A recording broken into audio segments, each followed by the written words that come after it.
The motion picture event of the year has arrived. I mean, is this, or does that belong to Avatar: Fire and Ash? Let's discuss Wicked for Good.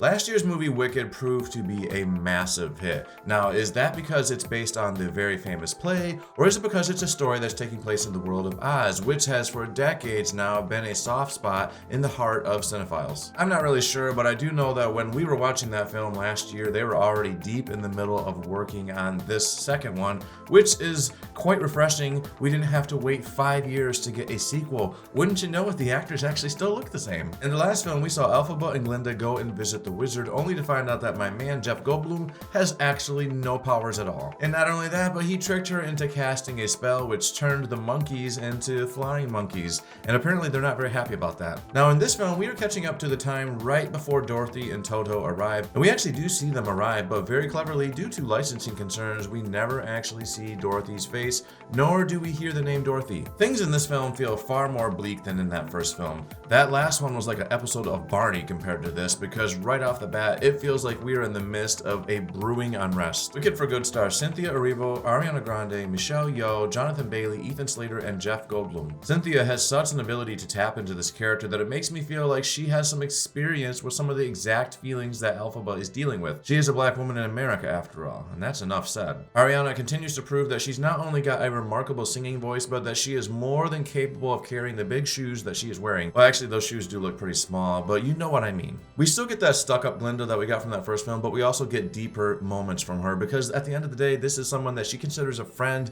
and this is a very complicated situation. And so the dynamic between these two ladies is more impactful than it ever has been. Glinda is in a tough spot in this film. She's trying to toe the line between helping her friend, but also helping Oz. And she's forced to deal with situations that she's just not comfortable with, because she's never had to have these kind of challenges. She's had a silver spoon her entire life. This kind of thing is uncharted territory for her. But those moments clearly leave an impact on her and shape her arc, both in the story we see here and for whatever comes next. I am positive that Glinda going forward after this movie is going to be a totally different Glinda. The entire cast fires on all cylinders, not that I think that was ever in question. It's really fun seeing Michelle Yeoh get to play such an unlikable character. As a matter of fact, I'd go so far as to say that Miss Marvel is more villainous at the end of the day than the wizard himself. That guy is just a stooge following someone's orders. This woman is the one truly pulling those strings, and she plays that role really, really well. The music in this film is fine. Honestly, I don't think either film has music that is overly catchy or memorable to me. It's not a soundtrack that I'll be listening to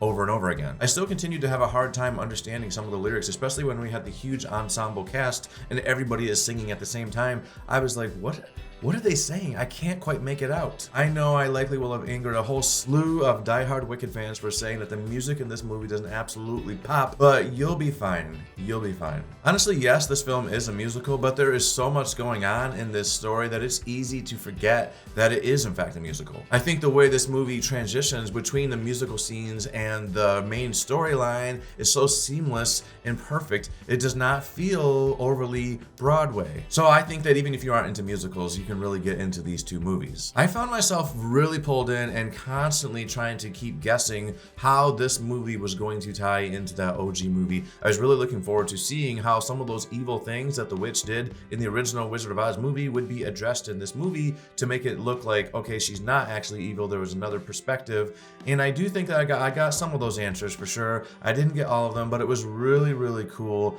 seeing those moments where we get the little bit of crossover. But make no mistake, this never becomes the Wizard of Oz. This stays Elphaba's and Glinda's storyline the entire time. All in all, this is definitely a film worth checking out. The story felt deeper. As a matter of fact, there's some moments in this movie that really kind of mimic our own current time here in the United States. There's a certain character that says a certain thing that really might remind certain people of a certain political figure, and that's all the tea I'm gonna spill. I'm very excited to add this to my collection, and this is definitely a film worth seeing in that cinema experience with that audience, even though the audience is sometimes so rude and talks in your ear during half the fucking film. So for me, this movie is a 9 out of 10. That's my thoughts on it. Put your thoughts on it in the comments and let me know, what did you think of it? What do you think of this review? If you liked it, please hit that like button and let me know. And if you want to hear more things from me, subscribe to this channel. Later.